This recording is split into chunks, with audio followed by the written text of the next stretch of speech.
propias que debe de tener un ser humano, neurológicamente hablando, básicamente.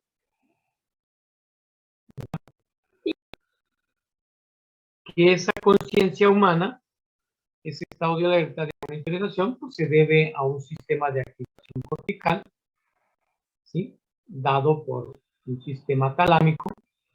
Entonces, tálamo, corteza.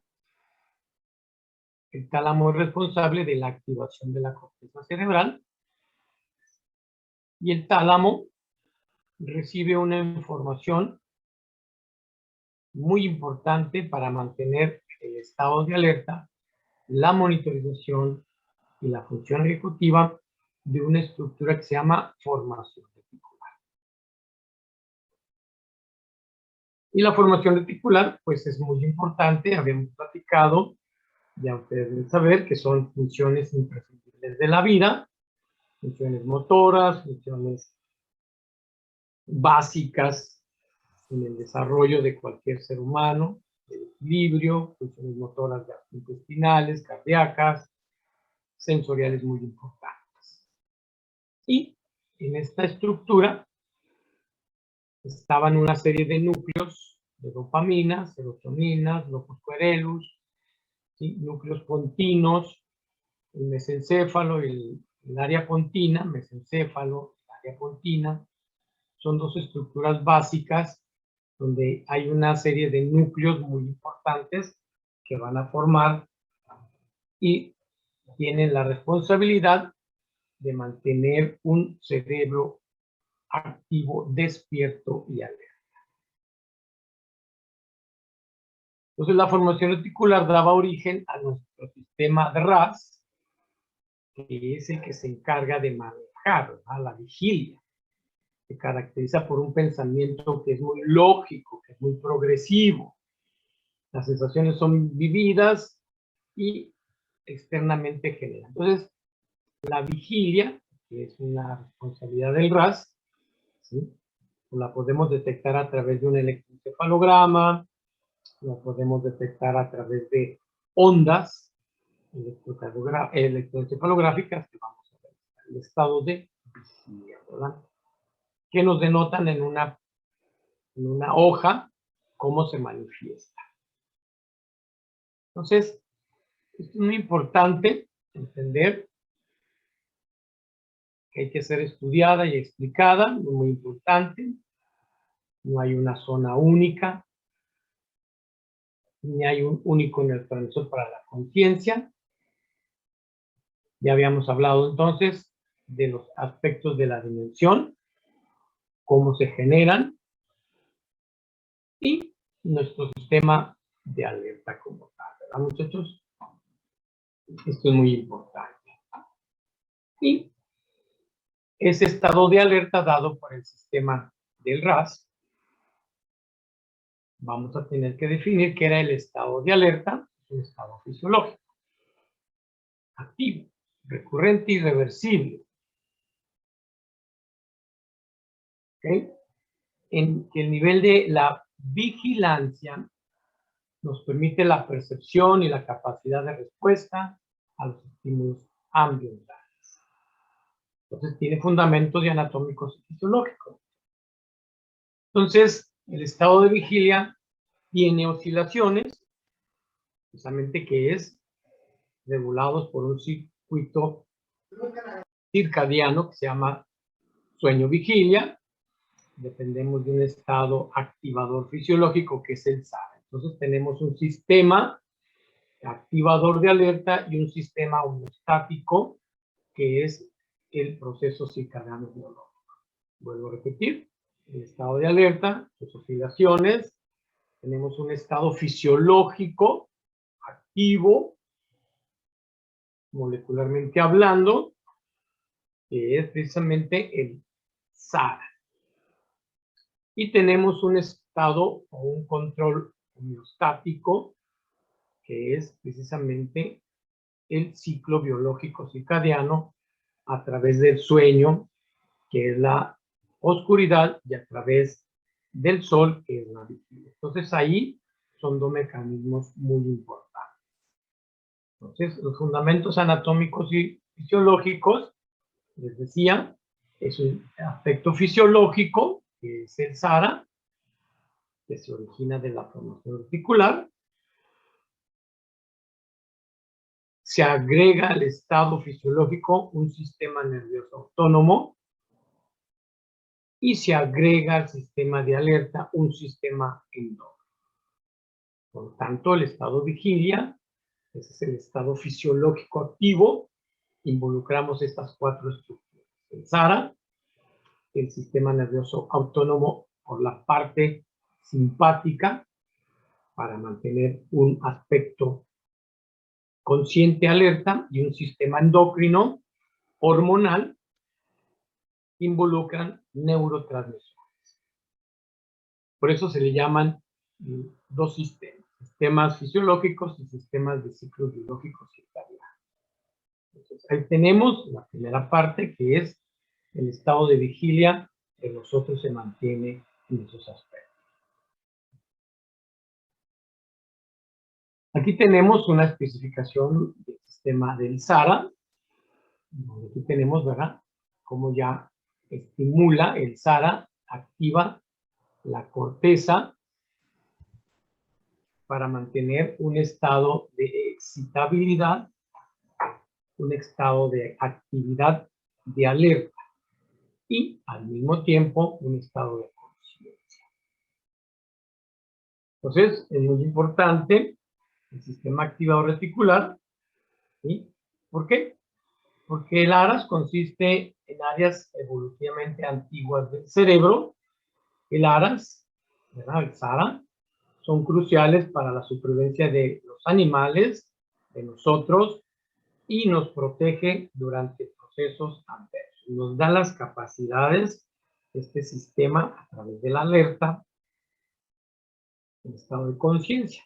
Obviamente una lesión pues nos da estado, ¿verdad?, omnibulado, somnoliento, una contusión, o finalmente el coma. Y finalmente la muerte. Es el lado contrario del estado de conciencia de alerta. Muy importante.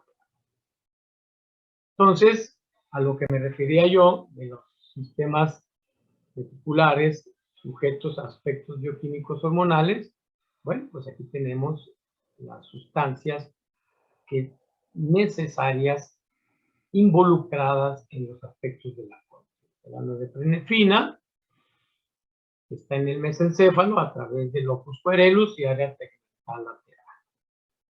Entonces, el locus coeruleus produce norepinefrina, que la vamos a ver más adelante. Es un importante elemento en el desarrollo de estados de alerta.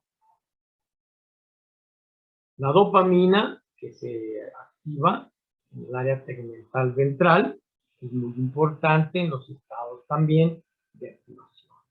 Serotonina, en los núcleos del RAFE y dorso medial. La serotonina es todo lo contrario a ellos.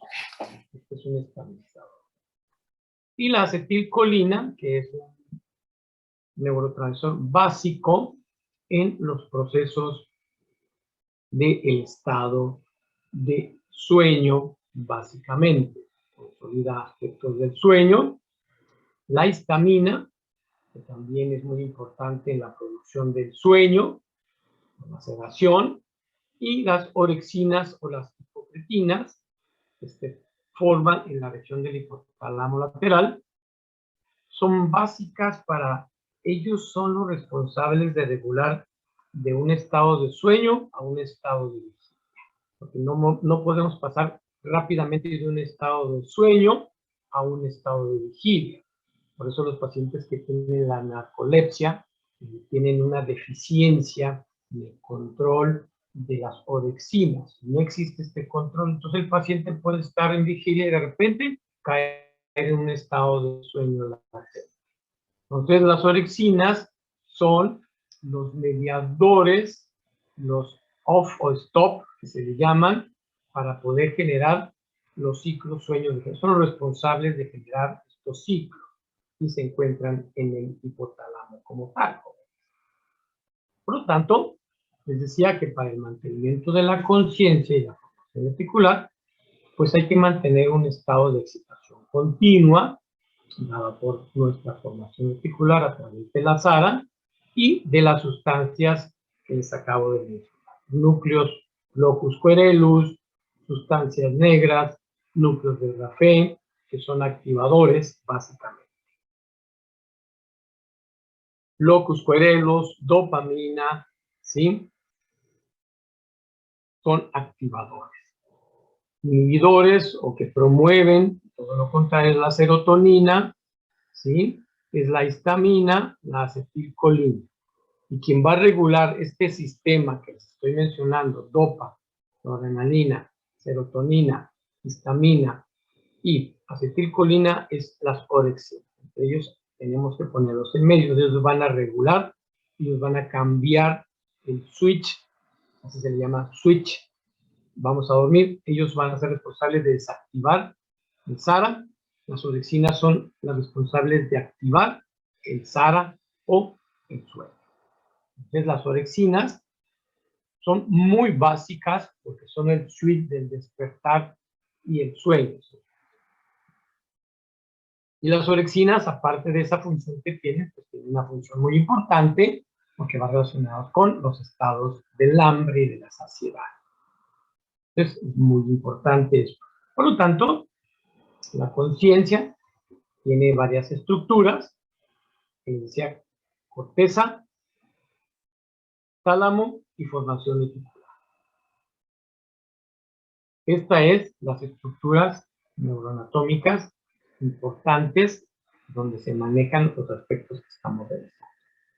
Si hay una alteración del tálamo y la formación reticular, aquí nuestro paciente va a estar en un estado somnoliento, nublado, coma.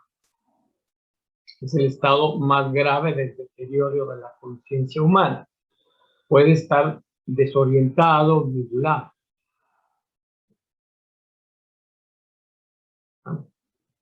Entonces, habíamos comentado que la conciencia tiene factores endócrinos, vegetativos, vasculares y sensoriales para poder tener un estado perceptivo consciente. Las 24 horas o las 18 horas, el individuo va a estar en estado consciente. Entonces, tenemos que hablar de un sentido de orientación, que habíamos platicado, que la conciencia tiene un sentido de orientación. Entonces, nosotros tenemos que preguntarle, se llama la orientación espacial y la orientación temporal. Dos aspectos muy importantes que en el niño, en el adulto, en el viejo se deben de conservar. Ellos deben de decirles a ustedes especialmente estos aspectos: tiempo pasado, presente y futuro. Así que los pacientes que puedan traer trastornos depresivos, neuróticos, todo, siempre hay que preguntarles a estos pacientes si no cursan con algún problema de estas características. Entonces, es muy importante este aspecto que yo había mencionado en la clase anterior. ¿Y ustedes cómo podemos orientarnos si ese cerebro está en un estado de alerta y de atención adecuada? Un niño con deficiencias de atención, pues va a tener problemas de orientación temporal y de orientación espacial. Es muy importante, jóvenes. Entonces, habíamos platicado que la orientación alopsíquica temporal es muy importante. Es una de las pruebas básicas espacial, ¿verdad? Que se los puse. Muchos pacientes que traen ya trastornos vasculares, pacientitos viejitos con trastornos vasculares, isquemias, hipoglucemias o pacientes diabéticos traen estos problemas. Y la autopsíquica, ¿verdad? La percepción de uno mismo y de su propia identidad. Entonces, es básico esta orientación dentro de la conciencia. Y la psicopatología de la conciencia, bueno, pues es muy importante. ¿Cuáles son? Básicamente, bueno, aquí los tienen. La disminución del estado de alerta se llama embotamiento, somnolencia, omnibulación estupor y coma. Embotanamiento, somnolencia, omnibulación, estupor y el coma. Cuando tenemos un incremento de la nivel de ACT se llama hipervigilia. Entonces, vean ustedes cómo nuestro paciente puede tener estas alteraciones de la conciencia. Reitero nuevamente, tenemos que hablar de un estado de alerta. Si estuviéramos hablando de patologías de la conciencia, pues tendríamos que meternos a revisar qué es el embotamiento, en qué consiste, la somnolencia también, la omnibulación, el estupor, que se asemeja casi a un delirio, y el famoso coma. Son aspectos neurológicos que ustedes pueden ver en un paciente cuando llegue a su consulta, si tiene embotamiento, somnolencia, omnibulación, estupor o coma. Los antidepresivos, los benzodiazepinas, los estabilizadores del ánimo o cualquier fármaco que pueda estar tomando su paciente para un tratamiento depresivo, psicótico, les puede en su consulta traer estas alteraciones de conciencia y su entrevista puede ser deficiente porque el paciente puede tener cualquier tipo de características que es el embotamiento, somnolencia o la omnibulación. Obviamente los test van a ser deficientes. Ya el estupor y el coma ya son casos clínicos de lesiones directas cerebrales, ¿verdad? Muy importante. O el paciente en la hipervigilia, la situación de la función alerta. Pacientes con problemas de psicosis, pacientes con problemas bipolares, siempre están en estado de situación. Pacientes farmacodependencia por estimulantes, anfetamina, cocaínas, se pueden dar este tipo de problemas. Pacientes que lleguen a su consulta con exceso de café, nicotina, hongos, alucinógenos, les pueden estar dando a ustedes una hipervigilia. Doctor. Pacientes con insomnio, les pueden dar hipervigilia. Sí, adelante, Roberto. ¿Cómo está? Buenos días. Una vez me tocó escuchar un caso de un joven, creo que tenía 17 años, 16, 17, creo que eran 17, que consumía sustancias y una vez prendió unos, ya ve las hojas que se utilizan para aromatizar. Pues, bueno, no son hojas, pero pues tienen químicos y los prendió y los fumó. Entonces se dañó pues alguna área de su cerebro y cuando le hablaban o le preguntaban algo, tardaba para responder. Por ejemplo, ¿cómo te llamas? Si se quedaba pensando y pues fulanito. O ¿qué edad tienes? Si se quedaba como, pasaban segundos y ya contestaba. A eso estamos hablando de embotamiento. Así es. Son daños Entonces, neurológicos. Es muy importante que cuando tengas un paciente, Roberto, y para todos, siempre me dirijo a todos, ¿ok? Entonces, es muy importante que cuando tengan ustedes un paciente en terapia, siempre verifiquen que el paciente no traiga un nivel de alerta con alteración. Porque eso influye muchísimo en la respuesta de los test que ustedes van a aplicar. Es muy importante, ¿ok, jóvenes? Entonces, ahí está el embotamiento, somnolencia, omnibulación. Decía yo que muchos pacientitos van a traer fármacos que van a producirles a ustedes estas alteraciones de la conciencia. O van a estar embotados, con somnolencia, o tienen omnibulación, básicamente. O un niño que tuvo una caída o se pegó, va a tener una contusión que le va a producir estos estados de conciencia. Nosotros lo valoramos a través de una escala de Glasgow. Es una escala que nosotros utilizamos cuando el paciente tiene alguna alteración de este tipo. La escala de Glasgow es una escala neurológica que nos permite ver el estado de alerta del paciente. Muy importante. Muy bien. Entonces, hablamos de la orientación, la psicopatología de la orientación, muchachos. Fíjense bien, la alopsíquica y la autopsíquica. Entonces, dentro de la alteración patológica, vean ustedes que vamos a encontrar en los pacientes, vamos a encontrar la que comentábamos. ¿Qué día es hoy? ¿Dónde estoy? ¿Verdad?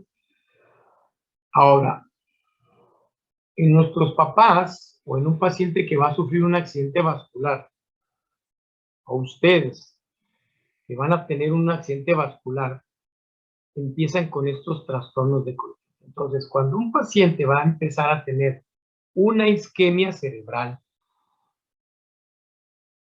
por cambios de la presión arterial, por trastornos del sueño, porque trae un problema tiroideo, problema diabético, o trae mucho estrés, fatiga, cansancio, angustia, los vasos arteriales modifican su funcionabilidad y de riego.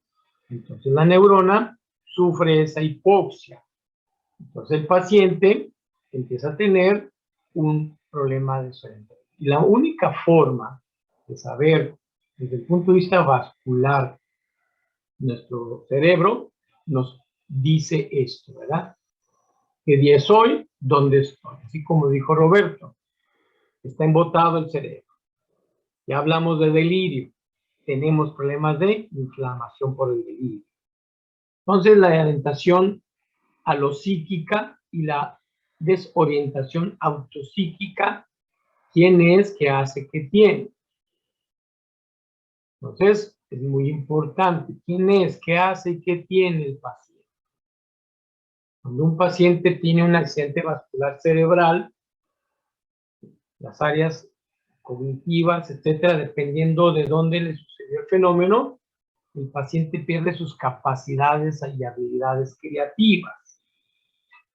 Y el paciente tiene muchísimos problemas de poder iniciar, si era un gran ingeniero, ¿sí? Entonces ya no va a poder hacer sus mecanismos físicos, sus cálculos, porque perdió esas habilidades, ¿verdad? Entonces, esto es muy importante, que no lo pierdan de vista. Les decía, ¿dónde aparece? Vean ustedes.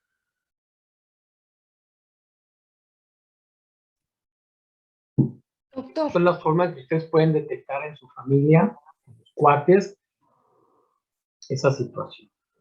Pueden doctor, prevenir un ataque vascular cerebral. Adelante. si por ejemplo a una persona de repente le pasa una situación de que anda en la calle manejando y de repente no sabe dónde está, pero Esa es es la desorientación de tipo espacial. algo momentáneo. ¿Eso a qué se pudiera deber? Isquemia cerebral. ¿Qué diferencia sería eso, Doc, de una laguna mental? Es lo mismo. Es lo El mismo. problema es un espacio. Doctor, ¿y sería también lo mismo si este problema viene a causa como, por ejemplo, de, bueno, no sé si sea lo correcto la palabra decir, de un susto, por ejemplo? O sea, Y de el que, susto y el o de, paciente tiene problema de diabetes, es hipertenso, ajá, te produce isquemia cerebral. El objetivo es que te produce isquemia. no importa el factor. No importa. Ah, ok. Gracias, doctor. La isquemia cerebral es cierre en segundos, que te produce la desorientación, embotamiento y mareos, Y por, pérdida de orientación. Ahora, si esa isquemia se mantiene más de 2-3 minutos, ya hay un infarto vascular. y Ahora, por ejemplo, esto puede... hay microinfartos pequeñitos, muchachos, así del tamaño de, yo creo que menos de un grano de arroz. No son muy susceptibles de cambiar, pero si un paciente y ustedes traen mareos frecuentes, olvidos frecuentes, estas pérdidas de las llaves, estas desorientaciones, quiere decir que ustedes o yo o cualquier ser humano, no importa la edad, puede estar sufriendo microinfartos que a la larga te produzcan un deterioro de la función. Ustedes que están sujetos a un estrés constante, obligaciones sociales, trabajo, mala alimentación, yo les puedo asegurar que si ustedes tienen problemas de la orientación y ven que están teniendo broncas, están teniendo ustedes isquemias transitorias que en un momento determinado les pueden generar una microangiopatía vascular. Que cuando ya sean ustedes más viejos es cuando empiezan con los problemas propios de esas lagunas mentales, ¿saben? ¿Me explicó? Esos olvidos, ¿dónde estoy? ¿Qué pasó? Ya perdí la capacidad. Entonces esto se va manifestando conforme la edad vaya avanzando. Así es. Entonces las cosas no se mueven solas. Yo Así no es. lo veo. Así es. ¿Y hay manera de prevenirlo, doctor? Sí hay maneras de hacer esto, por eso es muy importante entender primero y qué podemos hacer con este proceso, ¿verdad? Entonces, metabólicamente y hormonalmente hay mucho que hacer. Si son hipertensos, pues hay que quitar la hipertensión. Si son diabéticos, que no se saben, o sea, ustedes están jóvenes ahorita, pero a lo mejor traen alguna enfermedad o algún desarrollo biológico, si tienen estos problemas, o tienen problemas de sobrepeso, tienen problemas de una mala alimentación nutricional, o tienen unos hábitos personales muy deficientes, entonces, y les está sucediendo esto muy frecuente, sí es factible que a la larga, los próximos 10 años de su vida, cuando entren a los 30, 40 años, ya como seres maduros y adultos, empiecen a manifestar lo que dicen los viejitos. No me miren a mí. La vida les va a cobrar factura. Sus hábitos, sus formas, la forma en que ustedes se condujeron durante su juventud, les va a cobrar factura la vida. Y eso es muy común. Y es muy cierto. Entonces, ahí ustedes tienen el estado confusional, la desorientación. ¿Dónde se presenta? La demencia. La demencia, muchachos, la demencia no es para un solo tipo. Todos los seres humanos que estamos sujetos a estrés, ansiedad, angustia, estos hábitos que me refiero, los excesos que hacemos sin tener una medida y una regulación, ¿sí? en nuestra juventud, antes de los 30 años de edad, ¿sí? Nos van a producir la posibilidad de que cuando seamos ya más viejos, tengamos la posibilidad de tener algún tipo de demencia. La posibilidad de tener un problema de tipo degenerativo, Parkinson. Esto es muy importante. Entonces, es básico. Entonces, la desorientación es muy común en la demencia y en el delirio, que yo especifiqué, que es el delirio en el paciente que tiene un síntoma positivo de la esquizofrenia. Es el delirio, es una inflamación, ya habíamos quedado. Entonces, el estado confusional y el delirio. El estado confusional que habíamos quedado, que es una disfunción. Vean ustedes, está confuso el paciente. Aquí están los datos, falta de coherencia en los pensamientos, en las ideas, se acompaña de desatención y estímulos externos, disminución de la conducta y las paramnesias, a las cuales a ver se llaman así las lagunas mentales, paramnesia.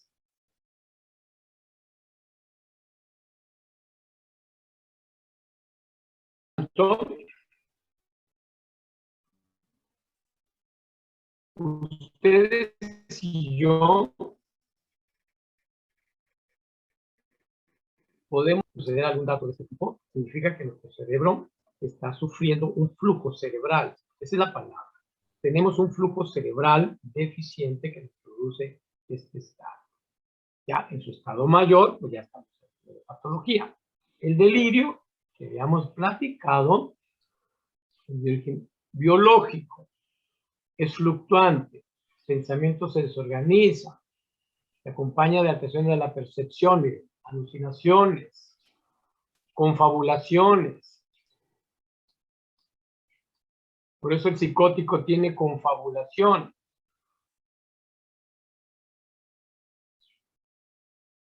Alteraciones de la memoria, una intensa carga afectiva, agitación psicomotora. Tiene amnesia del episodio. No sé por qué pasó. Entonces, el delirio, aquí lo tienen ustedes. Es un estado de conciencia alterado. El paciente esquizofrénico tiene un estado de conciencia alterado. Oiga, doctor. Sí, adelante. Sí, una preguntita.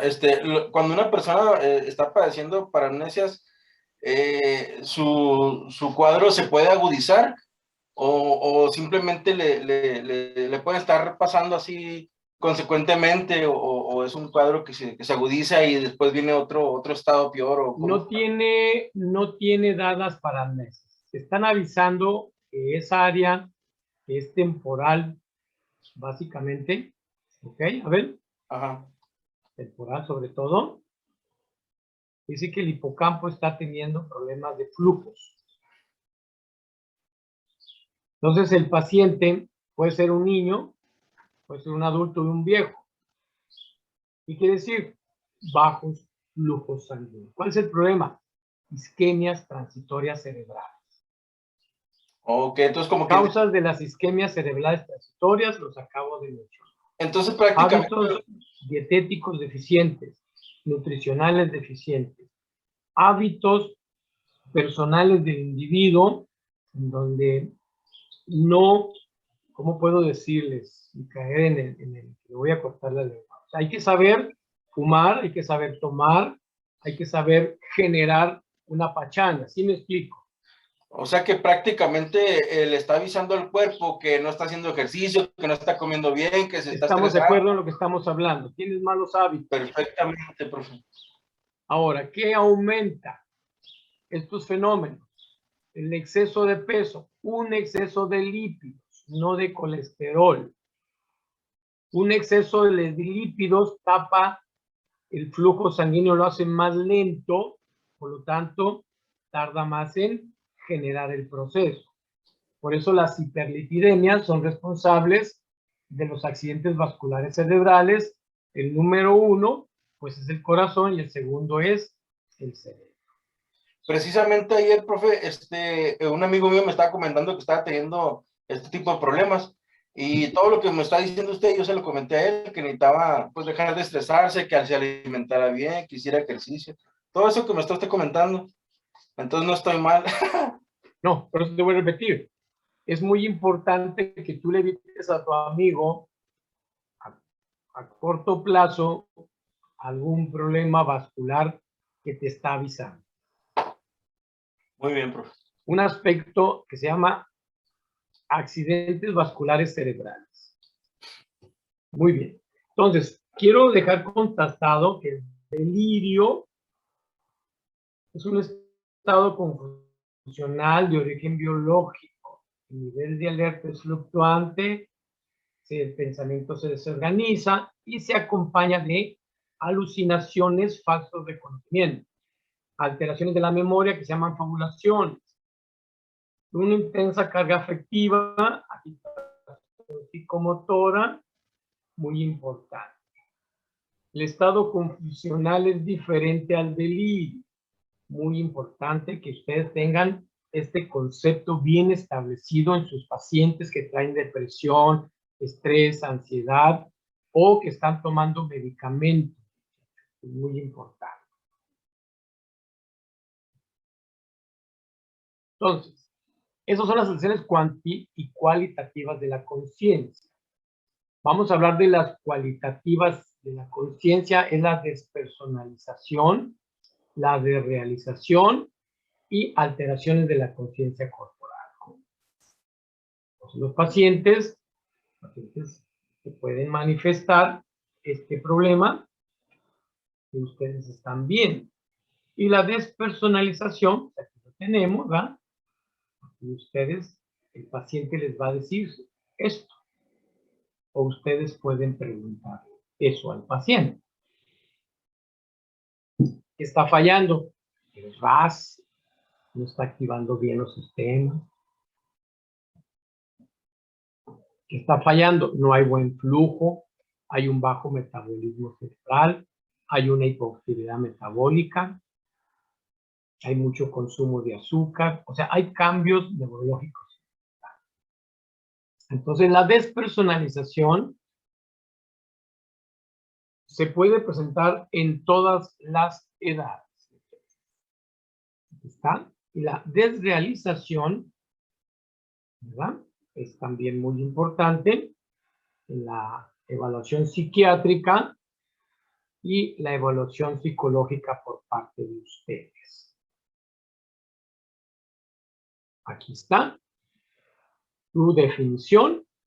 Son alteraciones de la conciencia muy importantes que ustedes deben de conocer del paciente que está generando un problema.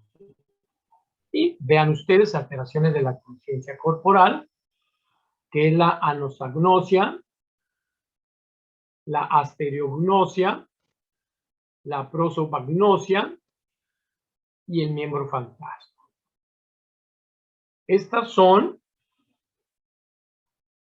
entidades neurológicas muy frecuentes en pacientes. Como dice Teresita, en todos los pacientes se puede encontrar estos cambios vasculares cerebrales porque puedes estar estresado. No dormiste bien. Tienes muchas broncas en la familia. No está exento de que el paciente sea grande, sea joven. No, si tú tienes una fatiga crónica y no tienes los cuidados y los hábitos, tienen en tus pacientes y en nosotros mismos que estamos en la charla, el problema de padecer una isquemia cerebral transitoria, joven.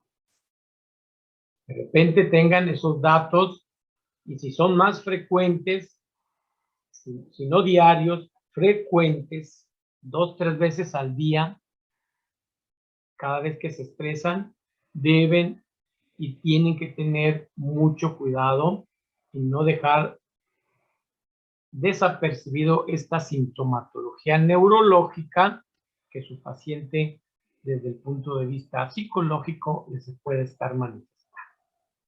Doctor, Adelante. así como lo que preguntaba Manuela, que decía, bueno, por ejemplo, que vaya manejando y que diga, ay, no sé dónde estoy. Esto, si, por ejemplo, pasa con mayor frecuencia, ¿puede ser que a un corto plazo sea permanente? O sea, que ya diga, ya no sé dónde estoy y ya de ahí venga la demencia o algo así, o ya Así sería es. un proceso diferente. No.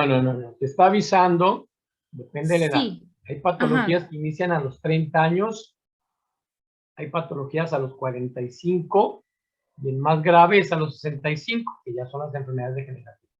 Ok. Si tu fenotipo y genotipo,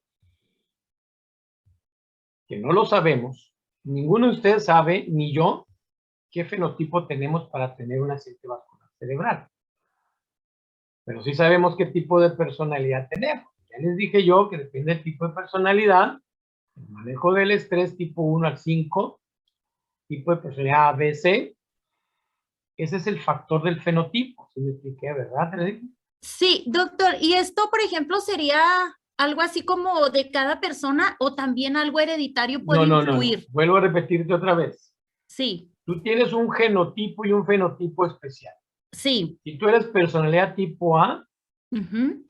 y tú tienes un tipo de manejo del estrés 1, tu fenómeno psicosomático, tu riesgo cardiovascular, vascular es severo, alto. Muy Ya me bien. expliqué. Sí, ya ahora sí, ya. Ya te expliqué. Por eso es muy importante cómo manejas el estrés. Sí, qué tanta tolerancia hay hasta ciertas Exactamente. ¿Cómo estás situaciones. cargándole al cuerpo? Ujú. Si tú eres tipo B, ¿me explicó? Tú vas a tener cáncer. Es un ejemplo. Sí, En este caso estoy hablando de accidentes vasculares. ¿Qué sí. tipo de persona va a ser el que va a tener un problema? Tipo A. el que más maneja el estrés, el ejecutivo, el que está sujeto a un estrés serio. Y si ese ejecutivo no tiene hábitos nutricionales, dietéticos, actividades deportivas adecuadas, Mala alimentación, factible el que mal para todo sueño y siempre todo me eso. dirijo, que es el riesgo. Y lo El va a mayor. padecer. No es que si lo va a hacer, no, lo va a padecer. Por eso he estado insistiendo muchísimo, ¿verdad? En que si ahorita en su 20 a 25 años no tienen una disciplina, ustedes estudiantes, futuros psicólogos, se van a enfermar si no tienen una disciplina ahorita. No cuando estén ya los 30, 40 años, ya van a ser las repercusiones de este problema. Hago el énfasis porque la sociedad en este momento, si ustedes se fijan, los jóvenes no tienen un límite para el consumo del alcohol. No tienen un límite para el consumo de drogas. Y ustedes van a recibir a esos pacientes cuando sean psicólogos. Doctor, y por ejemplo, si cuando fuimos jóvenes, no, bueno, no tuvimos tanta medida en eso que comenta, cuando ya, por ejemplo, pasamos los 30, el llevar o tratar de llevar una vida más saludable puede mejorar, aunque sea un poquito. Mejora. Ah, excelente. La dieta. Si no haces conciencia de tu proceso, Será peor. obviamente tu riesgo de un accidente vascular cerebral coronario es alto. Muy bien, doctor. Recuerden que el envejecimiento de un individuo en las mujeres es a los 30 años y el envejecimiento en los hombres es a los 50 años de edad. Ay. La mujer tiene un síndrome que se llama Justo. preclimaterio. La mujer, por aspectos genéticos, muchachos, cuando ustedes entren a los 30 años, las mujeres, por aspectos genéticos de fenotipo y desarrollo, entran ustedes en una fase de disminución de las funciones neuroendocrinas, que son los Nos climaterios. ponemos más guapas, doctor. Nos falta un año, Nelly. Ay, para los 30. Ay, Si se gracias cuidan, por explicarme. van a estar guapas, muy bien, ¿Ah? físicamente, mentalmente, biológicamente, joven. Eso es muy importante. Llegar a una edad, de la tercera edad, de una manera lúcida, fuerte, dinámica, con menos enfermedades. Esto es muy importante, llevar unos hábitos y ejercicios adecuados en estas etapas que estoy manejando. Esto es información que cura. Gracias. Lo reitero nuevamente, ustedes dentro de un año o dos ya van a ser especialistas, ya son psicólogos. Y ustedes van a tener muchos jóvenes que tuvieron estos hábitos, malos hábitos personales, y esas depresiones, esos trastornos afectivos van a ser de difícil control. ¿Por qué? Porque son diferentes los procesos. Hay más daño cerebral que aquel que no fumó. No tomó, que dormía, que hacía ejercicio, etc. Esto es muy importante. Ahí tienen, estoy haciendo un poquito de tiempo, la nosognosia, asteriognosia, la prosognosia y miembro familiar. Son alteraciones cuantitativas y cualitativas de la conciencia. Alteraciones de la conciencia, estados crepusculares, disociación hipnótica, personalidad doble o múltiple. Este es el estado de conciencia. Aquí está. Sonambulismos, fugas disociativas. La conciencia está restringida. La disociación hipnótica estado de restricción, conciencia, la sugestión, ¿verdad? Y la personalidad doble o múltiple. Entonces, son estados de conciencia, problemas de personalidad. ¿Dónde está la base neuroanatómica de la conciencia? Cortezas prefrontales, cortezas cingulares. ¿Quién mantiene activas las cortezas cinguladas y las cortezas prefrontales? Tálamo y SARA. Ellos son responsables de mantener activo esa corteza. Falla nuestro SARA y vienen estos estados que estoy mencionando. Entonces, nuestro sistema activador reticular tiene unas funciones específicas muy importantes, que es la conciencia que acabamos de revisar. Entonces, la función del SARA es la conciencia. Ya la acabamos de analizar de una manera global. Regula el ciclo de las transiciones del sueño-vigilia a través de los procesos biológicos que les acabo de mencionar y a través del proceso homeostático, que es el ciclo circadiano luz-oscuridad. Cada uno de ellos tiene funciones y estructuras diferentes. Y la función del SARA, a través de los mecanismos de alerta, de activación, pues genera el control de la atención. Entonces, el SARA es muy importante para generar los sistemas de la atención.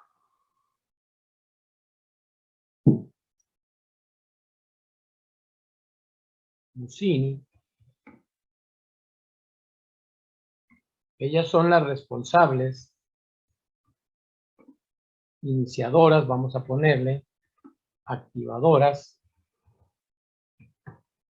del sistema de alerta, que te van a dar una activación del SARA, que te va a activar el sistema de atención cortical. Una es mesencefálica y la otra es cortical. Y la atención cortical, la atención en ejecución, en movimiento, es a nivel parietal. Y la atención ejecutiva de alta precisión, de aprendizaje, memoria y memoria ahí, me falta la otra. Es precisamente lóbulos frontales y temporales.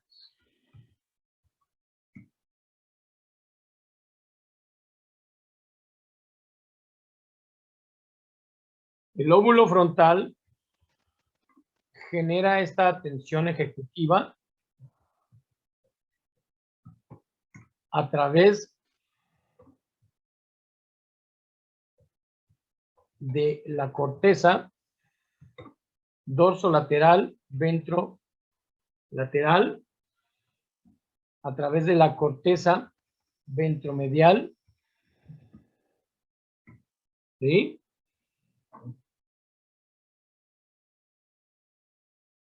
Entonces, la tensión ejecutiva de alta precisión la da el lóbulo frontal a través de esas cortezas, básicamente, que estarían ubicadas en los giros frontales, medios y superiores cerebrales.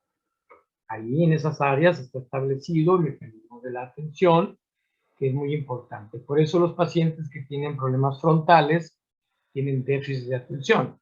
Esto es muy básico.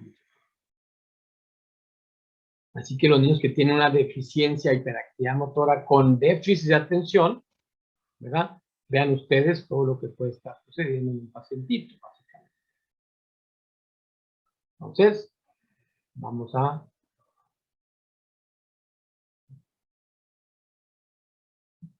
compartir la pantalla nuevamente. Entonces la tensión, el SARA, que es involucra su activación a niveles corticales y involucra su activación a niveles parietales. Aquí está pues la atención en movimiento y aquí está la atención selectiva.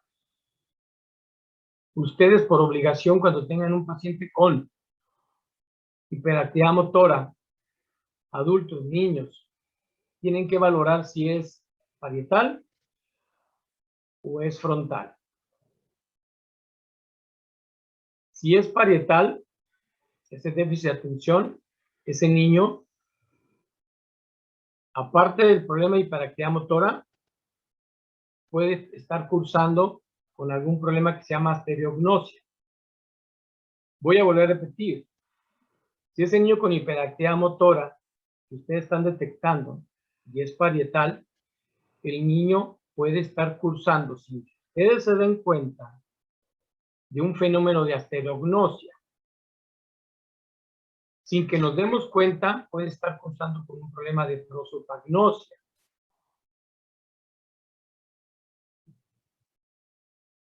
Porque estas lesiones son parieto temporal.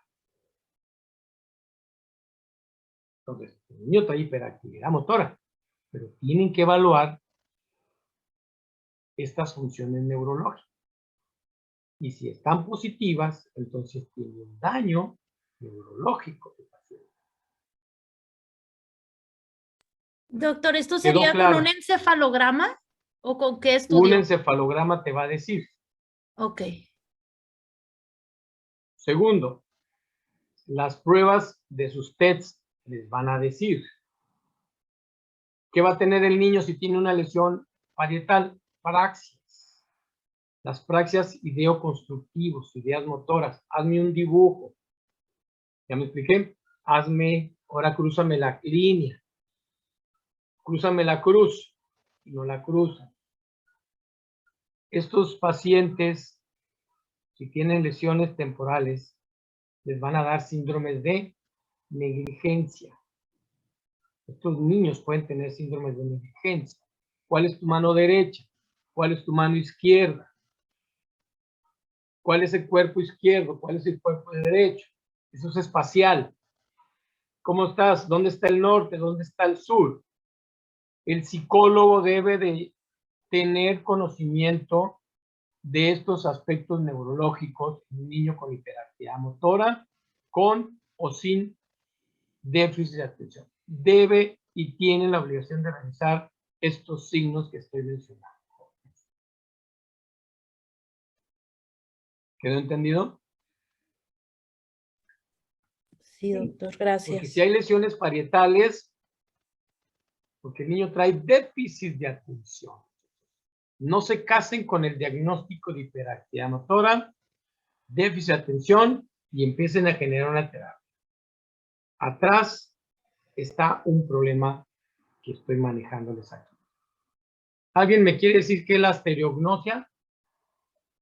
¿Cómo le van a revisar a un niño la estereognosia, jóvenes?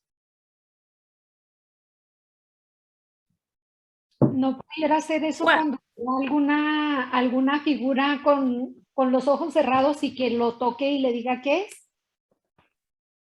Manuela, ¿qué le vas a preguntar? Excelente. Pues, por ejemplo, a que cierre sus ojos y se le dan figuras y que el niño trate de decirle qué es la figura que le está dando. O también podemos preguntar qué tipo de material, ¿no? Si es como suave, rasposo, aguado. Bueno. Frío, helado, caliente. La Ajá. estereognosia es una función del área 5-7 parietal de Brodmann, 5. que es peso, densidad, textura, temperatura, dimensión. ¿Sí me expliqué? Si el paciente, el objeto, Manuela, y para todos los que me hacen el favor de atenderme, no lo reconoce, una cosa, Manuela, es que lo genere. ¿Estamos de acuerdo? Y luego, Sí. después de que lo reconoció, ¿para qué sirve? Si el paciente no sabe para qué sirve el objeto, ese es otro nivel de lesión. ¿Ya me expliqué? No Sí. sirve, no sé para qué sirve, pero sí sé qué es. ¿Hecho? Ahí serían, no, sí, gracias. Entonces, recuerden que trastornos como el que estamos manejando pueden tener lesiones neurológicas ocultas. Hay que ir por ellas. Así que cuando andamos tras una chava, hacemos todo lo posible para andar tras el chavo, ¿verdad? Y la chava, ¿verdad? Hagan de cuenta, se van a acordar de mí. Anden tras estos datos hasta que los encuentren. Disculpe, doctor. Tienen que descartar los jóvenes.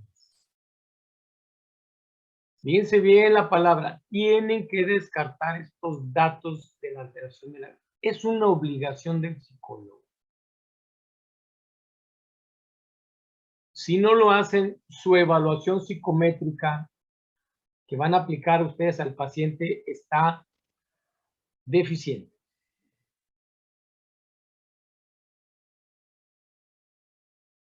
Entonces, habíamos quedado pues que nuestro sistema activador tiene funciones de la conciencia, el sueño vigilia y la atención que les acabo de mencionar.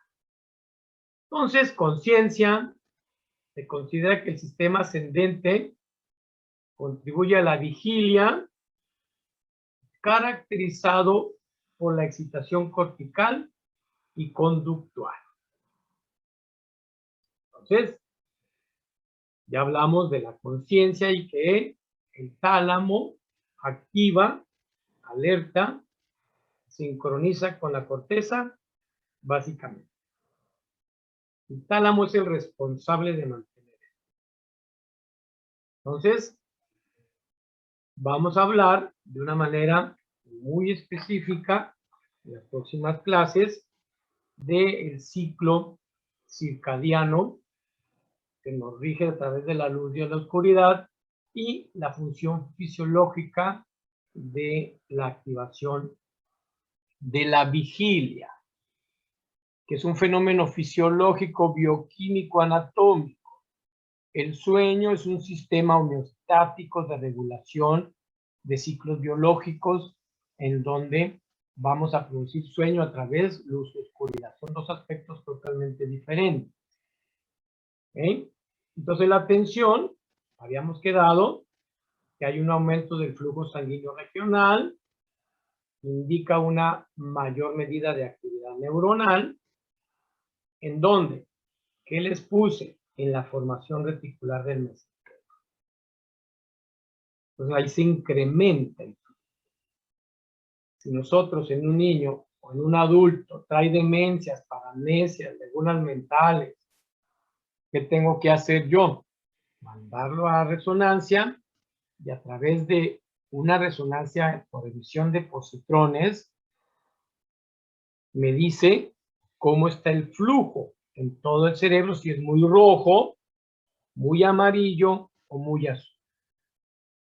Cuando una zona del cerebro está siendo utilizada para un proceso mental, es color rojo, intenso, dinámico. Cuando la actividad mental ya sucedió y va a empezar a generar la extinción del estímulo, viene el amarillo. Y cuando ya se extinguió la función de comer, ¿me explico? Viene el azul.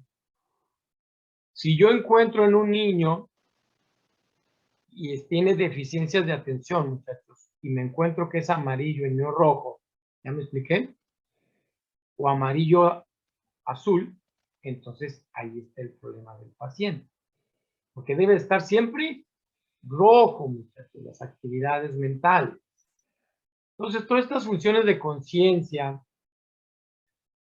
funciones de vigilia, de atención, pensamiento, conductas, todo esto lo medimos a través de flujos. Por eso ubicamos la zona.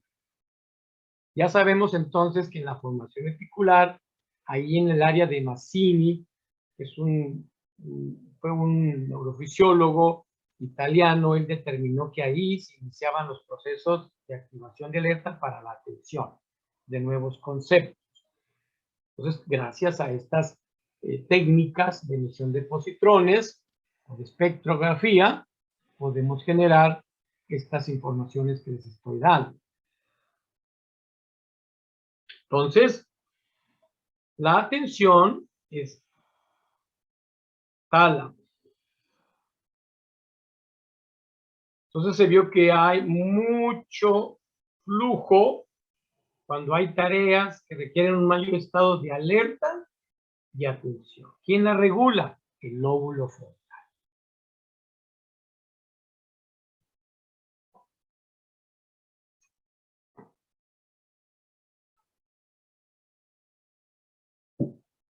Así que ya saben, cuando un paciente tenga déficit de atención, ¿dónde está sucediendo el fenómeno? Hay una isquemia. Cuando hay una baja del flujo cerebral, hay una isquemia transitoria. Y esa área no está haciendo demasiado flujo. ¿Qué pasa con ese circuito, esas neuronas que están metabólicamente bajas? Si continúa ese flujo alterado, entonces puede haber una isquemia.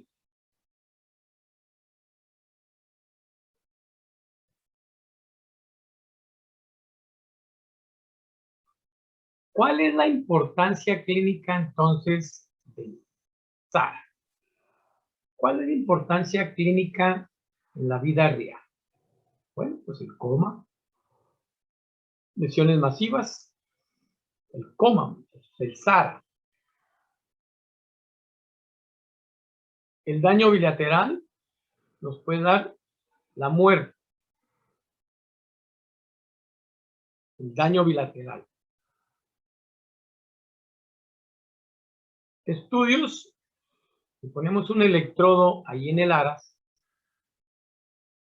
produce respuestas del dolor y provoca informes verbales de dolor en humanos. Entonces, sugieren que el SARA hay una relación entre circuitos de dolor. Quiere decir que el SARA es importante para experimentar el dolor físico, no el dolor emocional. El piquete, el duele. El SARA es importante porque activa el tálamo. Entonces el SARA es muy importante para la percepción, la intensidad del dolor de cada individuo. Cada individuo tiene un umbral de dolor diferente. La mujer tolera más el dolor que el hombre, y viceversa.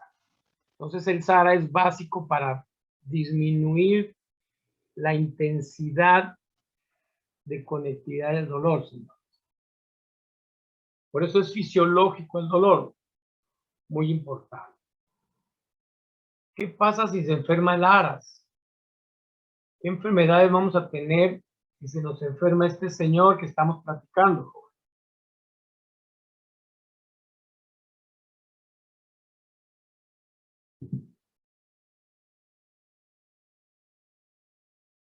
Uno, aquí está, la edad. Hay una disminución general de la reactividad con el paso de los años.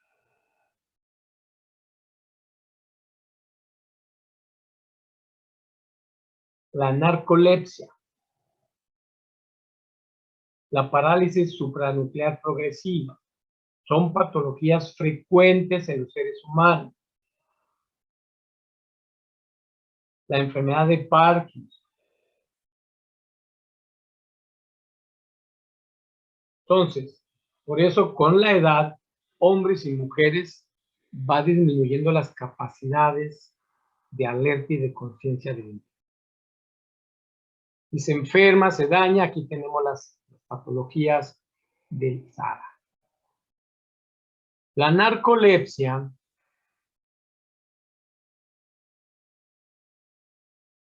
aquí tenemos una diapositiva donde tenemos este núcleo neuronal que se llama, que está en el hipotálamo, que son las neuronas que producen el neurotransmisor orexina. Entonces, la narcolepsia, jóvenes, es una lesión. La narcolepsia es una lesión de este núcleo,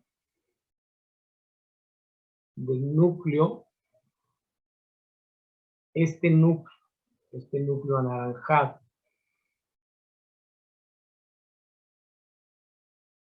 Que se llama así. Pedúnculo continuo, este núcleo.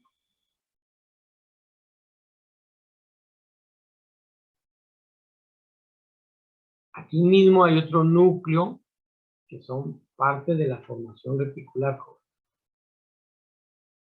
Es el tegmental lateral. La narcolepsia se debe a esta alteración. Estos núcleos que ustedes ven aquí, es este. Nuestros pacientes que se van a quedar dormidos de repente, hay una reducción significativa en la producción de este núcleo pedúnculo continuo y una pérdida de péptidos de orexina, lo cual promueve la somnolencia diurna excesiva, que es característica de este trastorno. La orexina, que es la que regula el despertar y el estar en vigilia, no sirve. Y este núcleo, que es el importante para generar ese cambio, hay una significancia, reducción de estos receptores, de estos péptidos a ese nivel. Entonces, el paciente que tiene este trastorno, ahí está su problema. Esa es la narcolepsia. Es una alteración del estado de conciencia. La parálisis. Doctor, una pregunta. En Adelante. esto de la narcolepsia, sí es así como, bueno, este trastorno lo he visto nada más en una película, pero a lo mejor lo exageran, de que está la persona y de repente se cae. ¿Sí es así ese trastorno? Así es. Ok, gracias. La parálisis supranuclear progresiva es una disfunción de la señalización del óxido nitroso. Y el óxido nitroso, jóvenes, es un gas que se produce por acción de la actividad física. Es un gas carburante que es el resultado del ciclo de Krebs. El óxido nitroso tiene una gran injerencia en la función neuronal activadora. Produce fenómenos reproductivos de neurogenes. Entonces, el óxido nitroso, la persona que hace ejercicio, hace que sus neuronas siempre estén madurando, superviviendo, no desarrollándose, sino madurando, desarrollándose. El óxido nitroso, por eso se considera que el ejercicio, media hora que hagan de ejercicio, producimos este óxido nitroso, que es un elemento trófico, porque estimula la producción de factores tróficos como el BDNF, que evita que el paciente tenga depresión. Por eso el ejercicio mejora los estados de ánimo. El óxido nitroso es básico para otras funciones fundamentales, para aspectos neurológicos, pero lo que más les puedo decir es que estimula los factores de crecimiento trófico, el BDNF, que está involucrado en los factores de la depresión. Entonces, cuando el paciente que no hace ejercicio no produce buenos factores tróficos, y es más factible y es posible que tenga más cambios cíclicos durante el día. Pero, vuelvo a repetir, en la parálisis suprarrenal progresiva, que es una lesión muscular, es una atrofia de los sistemas musculares, no producen este sistema que estoy mencionando. Entonces el óxido nitroso queda como un gas estimulante. La enfermedad de Parkinson, bueno, pues ya sabemos, hay que revisarla más adelante. El paciente puede y tiene alteración del sueño REM. Esto es muy importante. El paciente con problemas de sueño REM, o sea que no duerme, es factible que pueda desarrollar enfermedad de Parkinson a largo plazo. No el sueño no REM, ya vamos a ver por qué. Es una enfermedad dopaminérgica, pero también de tipo colinérgico. La degeneración del SARA comienza temprano en el proceso de la enfermedad. Se puede iniciar una enfermedad de Parkinson. Lo más joven que se ha encontrado es en los 40 años. Empezamos con temblores distales profundos, empezamos con problemas cognitivos, trastornos del sueño, que te están indicando la posibilidad de una enfermedad de Parkinson, si no, una demencia juvenil precoz.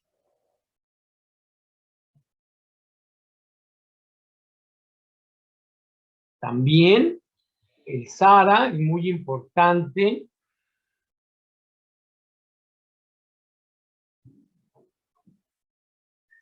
porque se puede lesionar.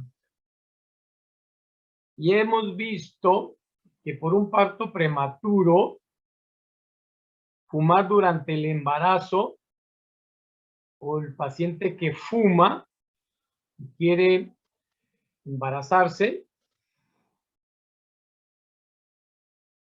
por eso la mujer o el hombre y mujer, que van a embarazar, tener un hijo, deben de dejar de fumar mínimo 6 meses antes. Por eso los problemas de los pacientes que ingieren alcohol, fuman y se drogan, pasan transcripción genética. Hay deficiencias a las cuales me estoy refiriendo. Como dice Teresita, no todo se presenta porque Dios quiso. Entonces, nuestro SARA puede ser afectado negativamente por un parto prematuro. Independientemente del peso al nacer o de las semanas de gestación, el parto prematuro produce efectos negativos persistentes sobre los sistemas preatencionales. Pues ahí tienen la causa. Produce en el individuo alteraciones del despertar y del sueño vigilia también. En los problemas preatencionales, los niños tienen diferentes problemas de tiempos de reacción y de reactivación sensorial. Los niños nacen con problemas. Y obviamente problemas corticales durante todo el desarrollo. Entonces el parto prematuro, sus consecuencias de un embarazo con estas características, les va a producir esos aspectos negativos sobre el SARA. Obviamente, todo lo que hemos hablado del SARA, de la conciencia. Fumar durante el embarazo, se sabe y está muy bien determinado que el humo del cigarro, si tú no fumas y tú vives con alguien que fuma, al niño le produce una excitación,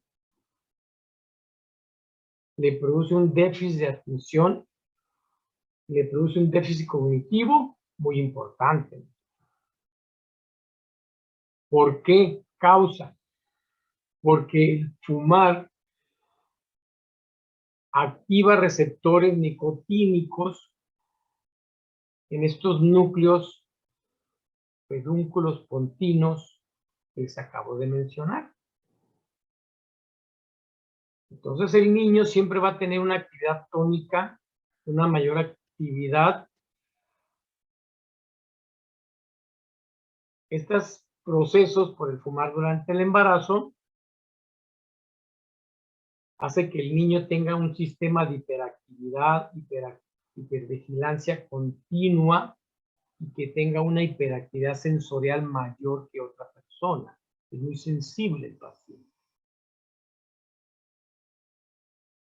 Entonces tiene también unos déficits auditivos.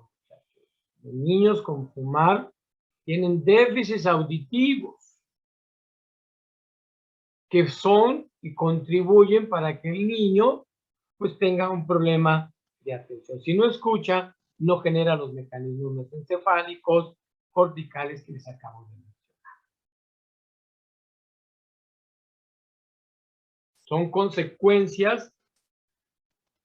Por eso la psicofisiología es muy importante para que ustedes puedan explicarle a su paciente todas esta serie de preguntas y cuestionamientos de por qué sucedió estos eventos, básicamente.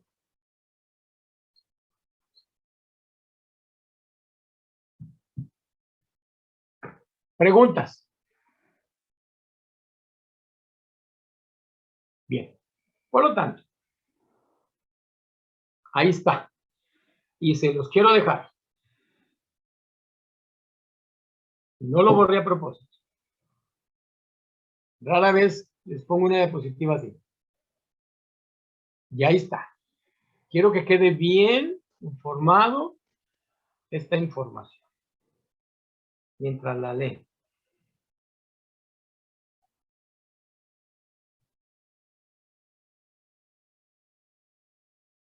Ahí está.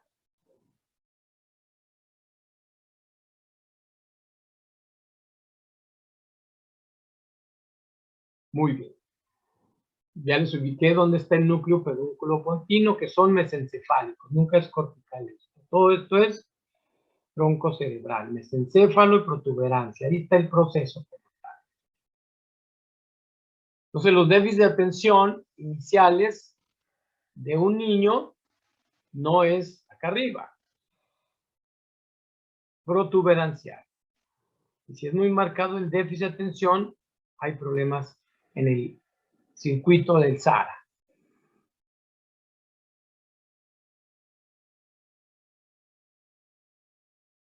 Muy bien.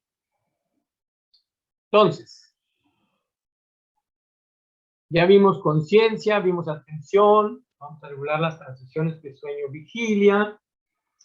Entonces, para hablar del ciclo sueño-vigilia, pues tenemos que hablar de aspectos bioquímicos, neuroanatómicos y hormonales.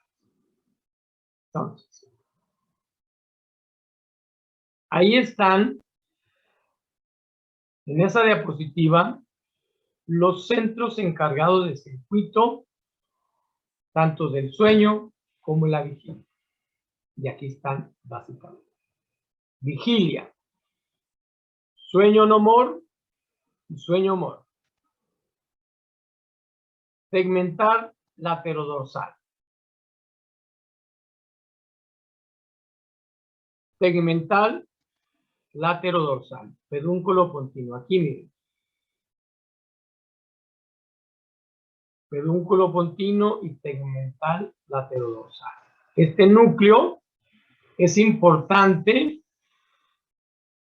porque tiene acetilcolina.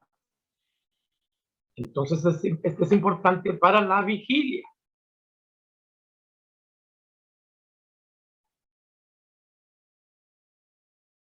Utiliza acetilcolina para activarlo y hay vigilia.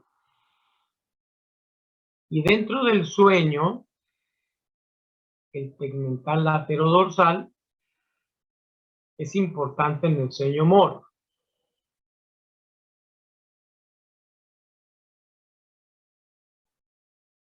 La acetilcolina es importante en el sueño mor porque consolida el sueño y consolida la memoria a largo plazo. la acetilcolina. Entonces, la acetilcolina en el núcleo mesencefálico nos produce vigilia. Y en el hipocampo, la acetilcolina, en el hipocampo, amígdala, nos produce, durante los estadios de sueño-humor, nos produce nuestra función mental más importante, que es la memoria. Consolida la memoria.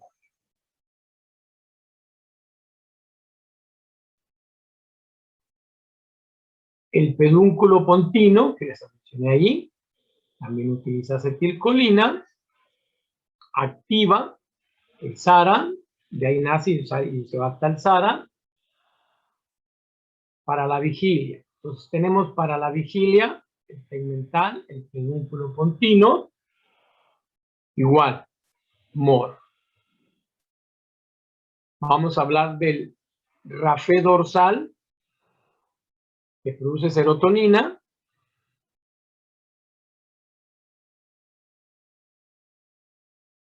La serotonina es importante también para activar la vigilia,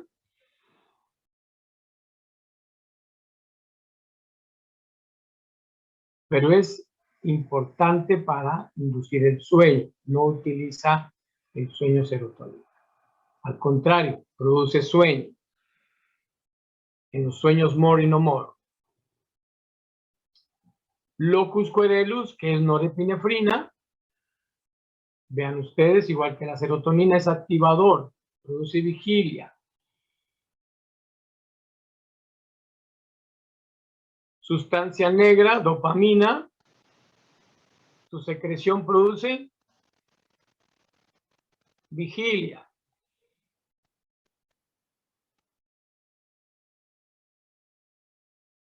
El túbero mamilar produce histamina.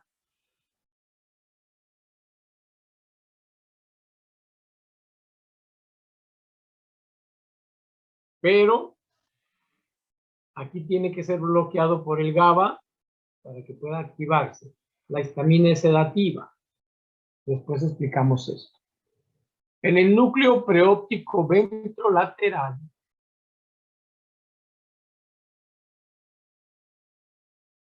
es el inductor del sueño. Entonces, todos estos son vigilia, y el núcleo preóptico ventrolateral, GABA, el núcleo preóptico ventrolateral, ahí, no todo el GABA, ahí. Es el inductor del sueño.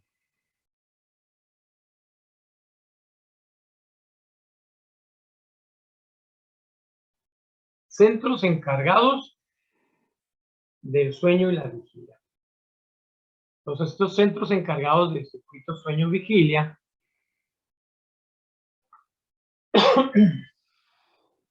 Salud. muy importantes. Todos estos envían proyecciones a la corteza para generar vigilancia. Entonces suben de mesencéfalo, suben, pasan al tálamo, SARA, y activan la corteza. Estos núcleos mesencefálicos,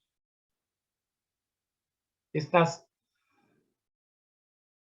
núcleos rafé, locus coeruleus, sustancia negra, activan, estimulan el tálamo para que el tálamo, a través de la sustancia reticular activador, actúe en la corteza cerebral para producir la vigilia.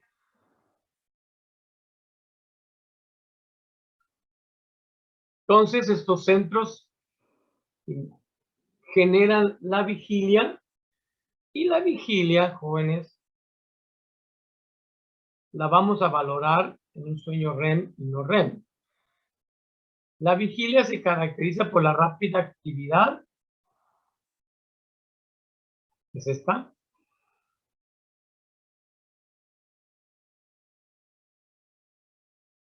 En un electroencefalograma. La vigilia. No hemos hablado de estos estadios. Olvídense de estos estadios. Estamos hablando nada más de que esos núcleos, estamos hablando, estas estaminas, estas serotoninas, etcétera, van a generar la corteza, la vigilia. Y en un electroencefalograma, la vigilia se manifiesta por una rápida actividad en el electroencefalograma.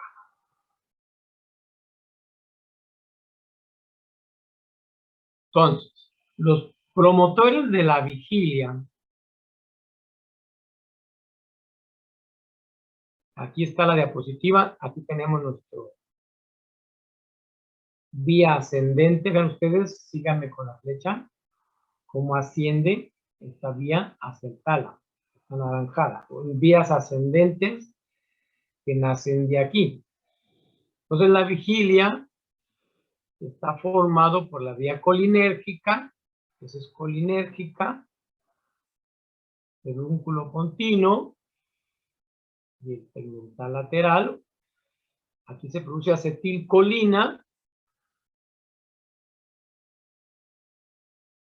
para estimular nuestro sistema.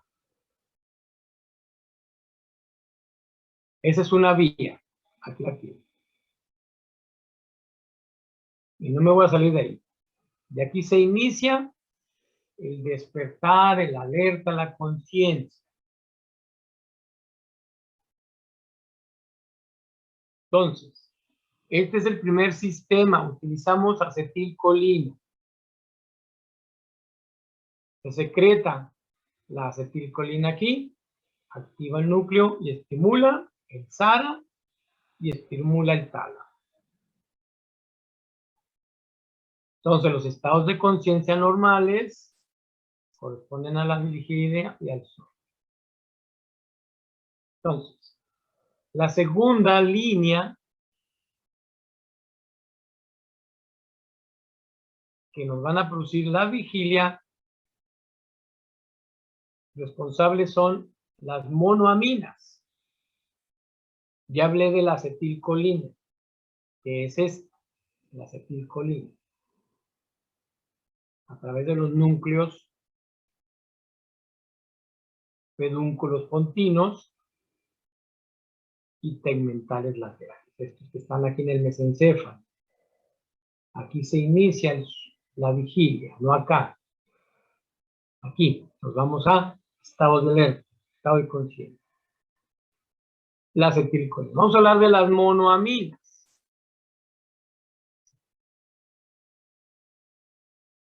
Las monoaminas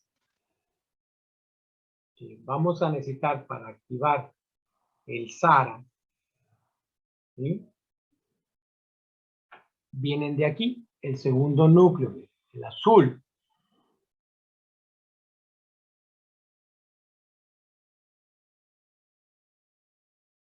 A ese núcleo vamos a tener, ese núcleo representa la segunda vía de activación, que son las monoaminas, que está representada por, vean ustedes, el núcleo tuberomamilar. Esta segunda vía, de aquí nace, vean ustedes, sale y llega al tálamo.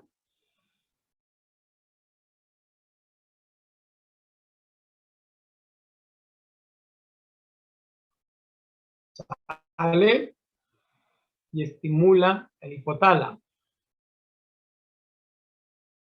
el túbero mamilar.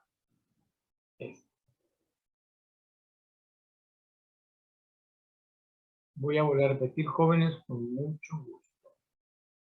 Acetilcolina son dos núcleos, continuo y tegmental mesencefálico. El segundo grupo, monoaminas. Las monoaminas tenemos el túbulo mamilar,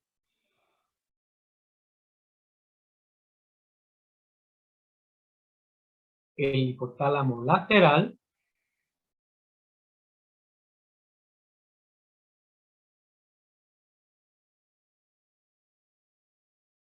el locus coeruleus,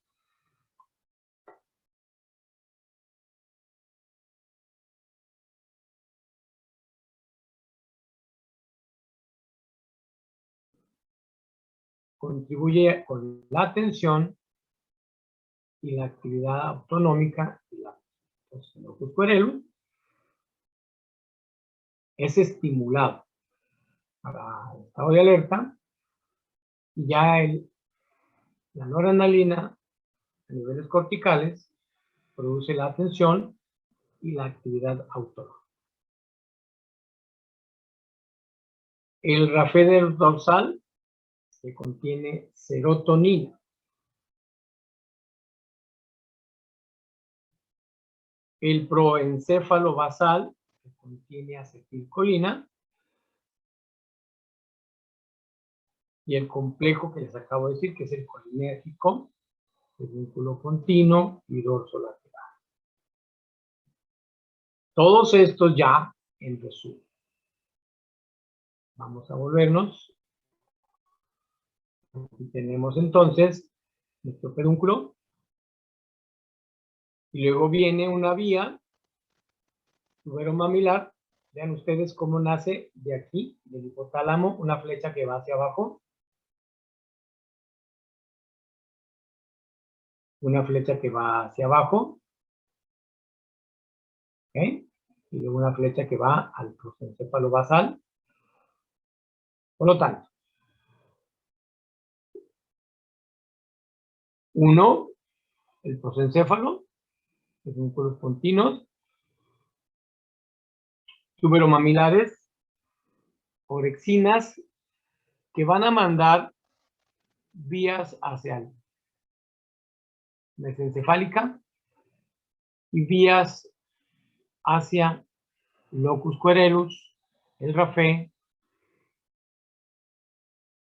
y van a mandar la orexina, una hacia el prosencéfalo basal, que aquí se produce acetilcolina. Son dos sistemas muy regulados por la orexina. Ella es la que va a regular si vamos a tener vigilia o sueño. Ella inhibe o excita. La orexina es el switch.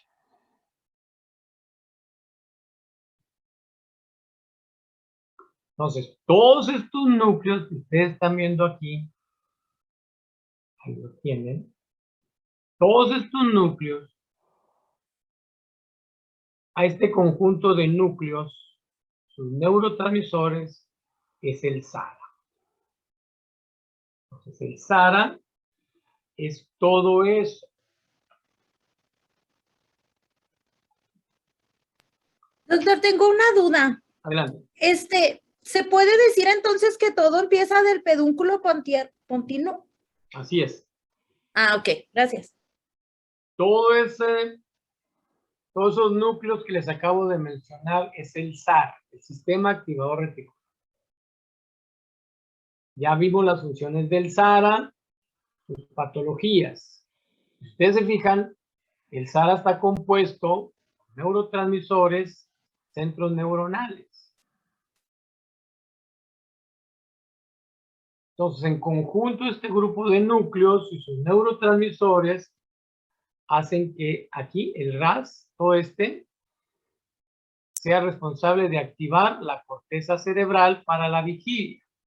Pero para la vigilia, pues se requieren todos estos núcleos que acabo de decir. Entonces, la vigilia no nada más es un neurotransmisor. Conociendo esto, podemos entender un paciente que tiene problemas para dormir. Trastornos del sueño, para insomnios crónicos, que no duerme por depresión, que no duerme, pero que no duerme el paciente. ¿Por qué no duerme? Tenemos problemas en este sistema.